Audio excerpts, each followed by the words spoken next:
Hello, ഇന്ന് നമ്മളിവിടെ തയ്യാറാക്കാൻ പോകുന്നത് സിമ്പിളായിട്ട് തയ്യാറാക്കാൻ പറ്റിയൊരു ബീഫ് റോസ്റ്റാണ്. അപ്പോൾ അതിനായിട്ട് ഞാനൊരു 250 ഗ്രാം ബീഫാണ് എടുത്തിട്ടുള്ളത്. അതിലോട്ട് ഒരു 1.5 ടേബിൾ സ്പൂണ് ഇഞ്ചി വെളുത്തുള്ളി പേസ്റ്റ്, 1/4 ടീസ്പൂൺ മഞ്ഞൾപ്പൊടി, 3/4 ടേബിൾ സ്പൂൺ മല്ലിപ്പൊടി, 1/2 ടേബിൾ സ്പൂൺ മുളക് പൊടി, 2 പച്ചമുളക്, 1/2 ടീസ്പൂൺ ഗരം മസാലപ്പൊടി, 1/2 ടീസ്പൂൺ കുരുമുളക് പൊടി, ആവശ്യത്തിനുള്ള ഉപ്പ്, 1 ടേബിൾ സ്പൂൺ ലെമൺ ജ്യൂസും ചേർത്തിട്ട് നന്നായിട്ടൊന്ന് നമ്മുടെ ബീഫ് മിക്സ് ചെയ്ത് കൊടുക്കുക. പെട്ടെന്ന് വേവുന്ന ബീഫാണെന്നുണ്ടെങ്കിൽ അതിൽ ഒട്ടും വെള്ളം ഒഴിക്കേണ്ടതില്ല. ഇതിപ്പോൾ ഞാനിപ്പോൾ കുറച്ച് വെള്ളം ഒഴിച്ചു കൊടുക്കുന്നുണ്ട്. കാരണം ബീഫ് വേവാൻ കുറച്ച് സമയം പിടിക്കും, അല്ലെങ്കിൽ അടി പിടിക്കാൻ ചാൻസ് ഉള്ളതുകൊണ്ട് ഇത്തിരി വെള്ളം ഒഴിച്ചു കൊടുക്കുന്നുണ്ട്. സാധാരണ വെള്ളം ഒഴിക്കേണ്ടതില്ല, കാരണം ബീഫിന് വെള്ളം ഇറങ്ങിക്കോളും. ഇനി ഒരു പാൻ എടുത്തിട്ട് ഞാനിവിടെ 3 ടേബിൾ സ്പൂൺ നെയ്യാണ് യൂസ് ചെയ്യുന്നത്. നിങ്ങളുടെ കയ്യിൽ നെയ്യില്ല എന്നുണ്ടെങ്കിൽ ഓയിൽ യൂസ് ചെയ്താലും മതിയാവും. നെയ്യൊന്ന് ചൂടായി വന്നു കഴിഞ്ഞാൽ നമ്മളതിലോട്ട് 1 ടേബിൾ സ്പൂൺ ഇഞ്ചി വെളുത്തുള്ളി പേസ്റ്റ് ചേർത്ത് കൊടുത്തത് നന്നായിട്ടൊന്ന് വഴറ്റി കൊടുക്കുക.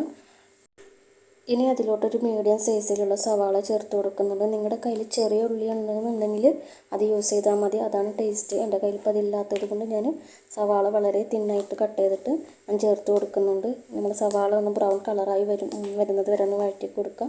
ഏകദേശം നമ്മുടെ സവാള ബ്രൗൺ കളറായിട്ടുണ്ട്. ഇനി അതിലോട്ട് ഒരു 1/4 ടീസ്പൂൺ മഞ്ഞൾപ്പൊടിയും, 1/2 ടീസ്പൂൺ മുളക് പൊടി, 1/2 ടീസ്പൂൺ മല്ലിപ്പൊടി, 1/4 ടീസ്പൂൺ ഗരം മസാലപ്പൊടിയും ചേർത്തിട്ട് നന്നായിട്ടൊന്ന് വഴറ്റി കൊടുക്കുക. നമ്മുടെ പൊടികളുടെ പച്ചമണം മാറുന്നത് വരെ ഒന്ന് വഴറ്റി കൊടുക്കുക.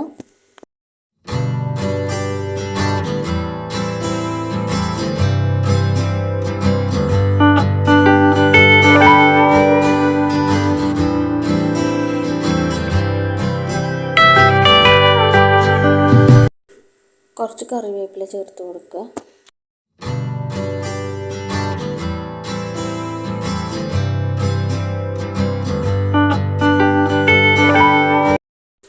ഇപ്പോൾ ഏകദേശം നമ്മുടെ പൊടികളുടെയൊക്കെ പച്ചമണം മാറി നമ്മുടെ സവാളൊക്കെ നന്നായി വഴങ്ങി വന്നിട്ടുണ്ട്. ഇനി അതിലോട്ട് നമ്മൾ വേവിച്ച് വെച്ചിരിക്കുന്ന ബീഫ് ചേർത്ത് കൊടുക്കുക.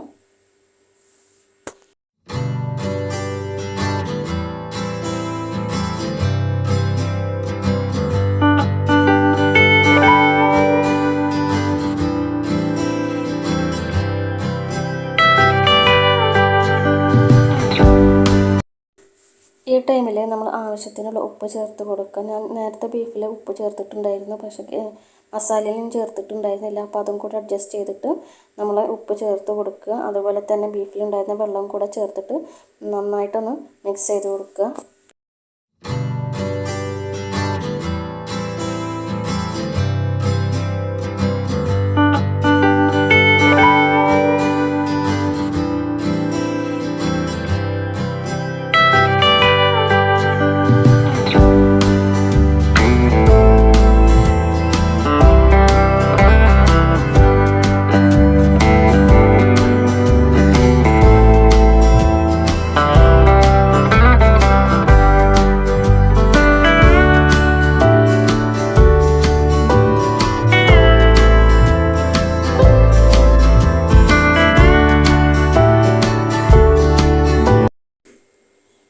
ഇനി അതിലോട്ട് 1 ടീസ്പൂണ് കുരുമുളക് പൊടി ചേർത്ത് കൊടുക്കുന്നുണ്ട്. നമ്മുടെ റോസ്റ്റ് അത്യാവശ്യം സ്പൈസി ആയിട്ടുള്ള ഒന്നായ കാരണമാണ്.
ഇപ്പോൾ ഏകദേശം നമ്മുടെ ബീഫിലെ വെള്ളമൊക്കെ വറ്റി വന്നിട്ടുണ്ട്. അപ്പോൾ ഈ ടൈമിൽ ഫ്ലെയിം ഓഫ് ചെയ്യുക. ഇത്രയേ ഉള്ളൂ. നമ്മുടെ വീഡിയോ ആദ്യമായി കാണുന്നവരുണ്ടെങ്കിൽ ഒന്ന് സപ്പോർട്ട് ചെയ്യുക.